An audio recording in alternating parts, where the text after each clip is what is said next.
我應唔應該轉工？我幾時有財運行啊？呢個係咪我真命天子呢？當你迷茫嘅時間，係咪好想高人指點一下呢？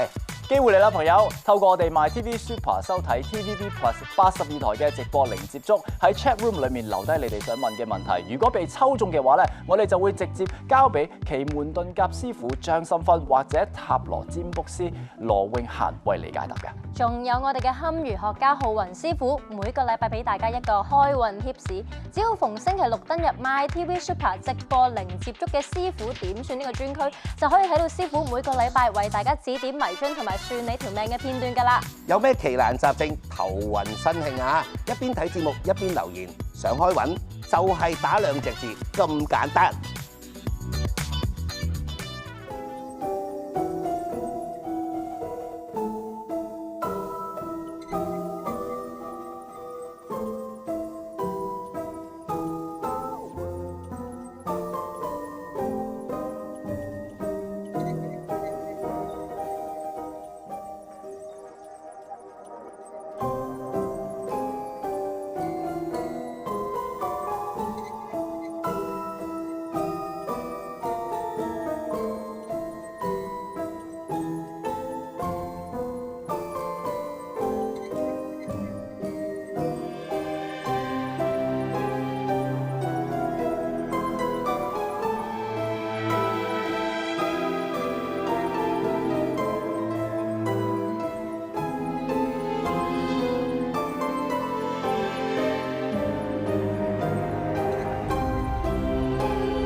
相見好同住難啊！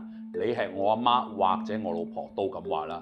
咁有乜嘢方法可以令你覺得同住嘅人順眼啲，同埋少啲嘈交呢？嗱，首先要講下九運風水先。九運大利北方見水，代表進財，同埋南方見山，代表旺丁。所以想屋企家庭和睦，同屋企人少啲嘈交，最好就係喺屋企嘅正南方有窗。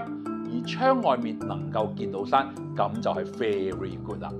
就算南方見唔到山，亦都不能見水啊，因為九運南方見水代表損丁。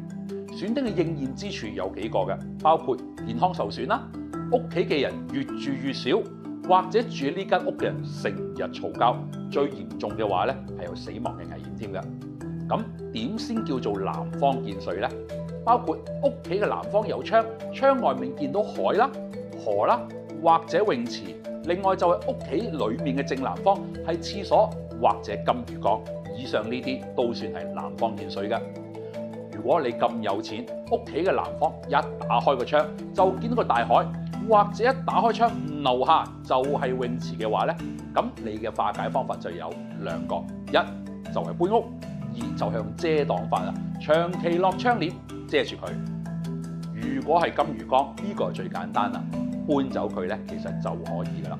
但如果屋企嘅正南方有廁所咧，咁就比較麻煩啦。唔通你將個廁所門閂埋佢，長期唔用咩？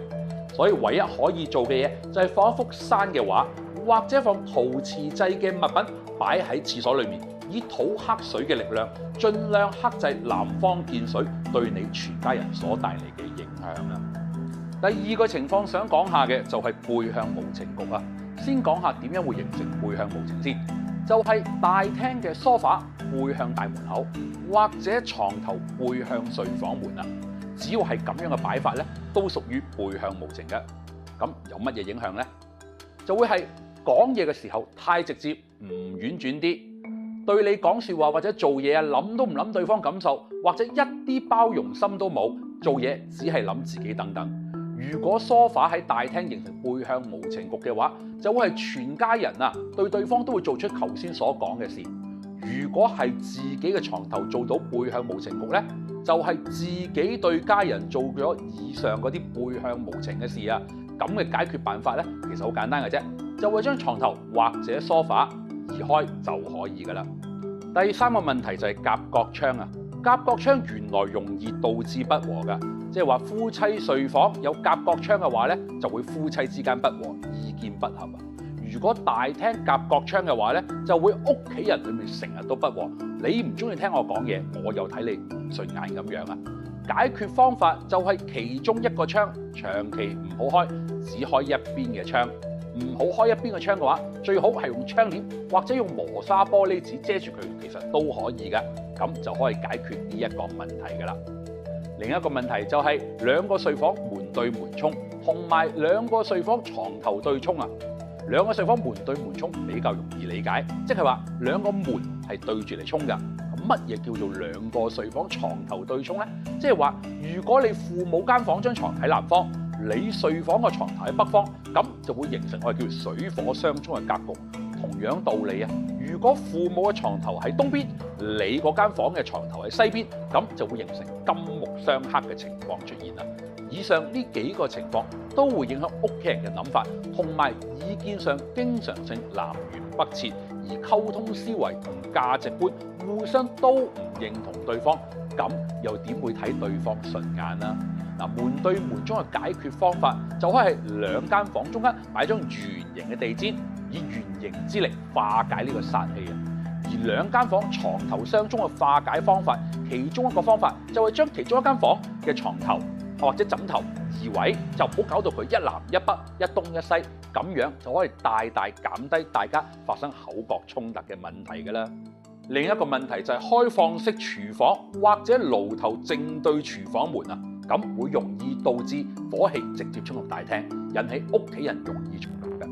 因為火喺風水上代表突發、突然或者急性，而大廳係家人聚集相處嘅地方，應該要平和同埋包容。喺個廳度咁大火氣，想心平氣和傾下偈唔嘈交，我諗都難啦。如果係爐頭正對廚房門嘅話，最好解決辦法就係廚房裡面嘅門啊，經常處於一個關閉狀態，隔住火氣直接衝出大廳嘅問題啊。如果開放式廚房呢，點解決啊？咁就記得可以轉做電磁爐，唔好用明火爐啦。就算用咗電磁爐啊，再穩陣啲，應該長期放一杯水喺電磁爐嘅背後，以水克火嘅力量克制住火嘅氣場，從而減低客廳中火氣太大嘅問題，避免嘈交啊！如果以上嘅方法都解決唔到你屋企人成日嘈交或者互相睇對方唔順眼嘅問題，又或者你屋企不存在以上嘅風水問題，但係咧成日屋企人之間咧都會嘈交喎，咁我就教大家最後一個方法，亦都係一個最消極嘅方法。呢個我會稱之為冇眼屎乾淨盲之法啦。風水上有一樣叫動靜法，好多時候咧我哋就會用喺一啲產品銷售方面嘅。就係將公司最想銷售嘅產品擺喺離公司大門最近嘅位置，呢一個叫做動位。咁無論係產品定係任何嘢，只要放喺呢一個動位嘅話咧，都會係好快離開嗰個單位咁解嘅。咁我就將呢一個冇眼屎乾淨盲之法咧，就會將佢做法就係擺喺梳化離大門最近嘅嗰個位置。因為全家人平時睇報紙啊或者睇電視咧，都會係坐喺呢個梳化度噶嘛。離大門最近嘅話咧，呢一個就係一個動位。咁時間一長，坐喺呢一個位嘅人就會自動想成日出街，或者唔想留喺屋企，咁樣個個都出晒街，都見唔到對方咯。咁仲有乜嘢交可以嘈呢？一個月都見唔到對方幾次啊？咁仲點睇你唔順眼啊？嗱，今日嘅改運法咧，我就講晒啦。希望大家睇晒以上呢幾個方法咧，可以解決到你同屋企人經常性嘈交、唔太和睦嘅問題。但係無需要用到最後一個方法，畢竟冇眼屎乾淨盲呢個方法係有少少鴕鳥政策嘅，好多時都係自己呃自己嘅啫。你話係唔係呢？